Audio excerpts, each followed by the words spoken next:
All right, then we're going to take a quick look at what's happening on the covers of the newspapers this morning. Thank you so much for joining us. Mazino is here with us. Hey, hi, good morning, everybody, again. We're going to start this morning with the Guardian newspaper. And the Guardian newspaper has this headline. It says, households under pressure as new electricity tariff due July 1st. Now, this is something we've talked about quite extensively before, but we have also noted that, electricity has become somewhat a little more stable in some areas. Yes, you are correct. Fact is, since the new dispensation, let's put it so,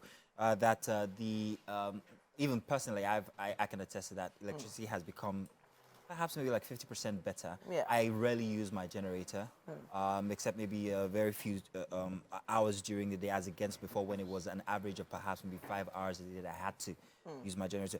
But then again, the tariffs might be going up in July. That's July 1st we're expecting. And these are because of the factors that are on ground currently. First off, there's an increase in, subsidies been removed. That's going to affect your power. And then there's the floating of the naira. Most of the parameters that are set around the electricity provision are based on factors that are from years ago, 2020, when the naira was only about 300 naira to the dollar. But currently, you're looking at a rate of perhaps somewhere around 700 right now. So all of that's going to affect the provision for, I think it's about, is it 25? It used to be 25 naira per kilowatt. As that last year it was somewhere around 60. I think with projection it's supposed to go somewhere between 63 and 75 naira per kilowatt. Taking a look at that, and noting that we might be having a 40% rise in electricity. 40% rise. Think about the fact that you're paying more for petrol currently. Think about the fact that the dollar is still, that the naira is floating and might go up before it settles into a stable average. There's so much that we are going to have to get used to. Our habits are going to change. A lot's going to change. I don't know what palliatives or what subsidy. There are talks about subsidizing. Like, it has been subsidized for the past few years. We don't really talk about this for a fact. But if you remove that subsidy, that's another factor again that's going to affect our pockets individually, especially the poor.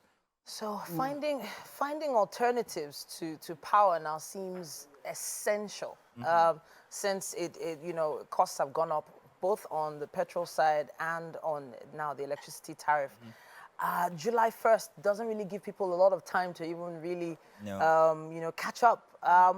But I do feel like if there is more electricity now, if there's access to more power now, as it is, we can start, putting things together to make sure that we shift over from using generators. In summary, to using actual to whom power. it will actually be most advantageous be manufacturers. Sure. Because they've had to, I think 144.5 billion naira was spent in by manufacturers in production last year, first quarter actually this year. So if we can get better electricity, you can imagine how that's going to impact our production, how that's going to help the naira, and all of that. It's actually one of the reasons why a lot of manufacturers go outside the country to manufacture and then bring it in. True. And then still tag it as a Nigerian-made product. All right, then we have the Vanguard with us at this point as well. The cabinet infighting as APC camps pitch for ministerial jobs. Lobbyists besiege Aso Rock. President may send list to Senate July 4th, and the special advisors may supervise ministers. It also has, there is a highlight here on the electricity tariff that you mentioned earlier on. It also says here, Kwara boat mishap, Niwa blames windy rain overloading, lack of I'd like to talk about that. aid. First of all, there were so many details that came from outside of that story that we didn't know as at last week. This was on Monday this happened. Well, after investigation, first off, there was overload. Secondly, this was a night journey, I think. There was no regulation. It brings to a question what kind of regulation we have on our waterways. I think the story inside the Vanguard also touched on that. There are these bodies that operate without regulation, especially outside of Lagos or outside of Abuja or outside of Port Harcourt. You can imagine what ills could happen there, what ill-fated journeys you could have when you have no regulation, there's overloading, there's not enough, what do you call those things? The life jackets and all of that. So even it was, the life jackets, are they up to code even when they are available? Exactly. Yeah. It was a very unfortunate instance. 106 people lost their lives. Initially, I thought that this was something that happened during the day, but that this happened at night. Wow. Begs the question whether there should be some Yeah. type of I know that in time. areas like Lagos, there are rules about that. I don't believe after 6:30, 7 can't get on p.m. a you boat. cannot get on a boat. Yeah. And there's all sorts of lighting and all that security, but that's around Lagos. But let's move on to another newspaper. Now we have The Punch with us. On subsidy, Labour threatens strike, resumes talks with federal government. Pains becoming unbearable, strike suspended, not called off. NLC, TUC say there. And yeah, we have been watching that story, we've been monitoring that story, and we have been having updates in our bulletins right here on They TVC. will be having a meeting today.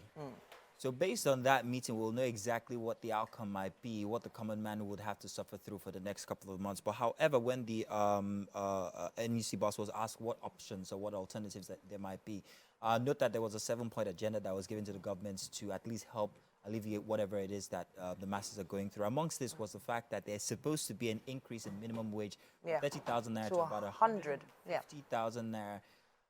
With everything that's going on, that's also going to simply just make inflation go up again. Currently, I think we're at, I'm not too sure about the figure, so I'm not going to tell about that. But what alternative he says would be, well, if they do not meet our demands, then we'll have to go on strike. So we're back there once again. Can we handle a strike at this point in time? How's that going to help the economy or the common man, the individual Those are the person's questions. pocket? Very many questions that we can't answer. But let's wait for the end of the meeting today and hope that the option would not be to go on strike, because if that is it, then we're in for some hard times. Is the strike really a solution? You know, What that's other the question. alternative do they have? I'm just thinking dialogue can happen without the strike. Hey, I could be wrong, but based on the situation in the country right now, the average man might not be able to take a strike at this point. But hey, we still have quite a lot to do right here on Wake Up Nigeria. We'll be monitoring these stories. We want to hear your opinions. Use the hashtag Wake Up Nigeria on TVC.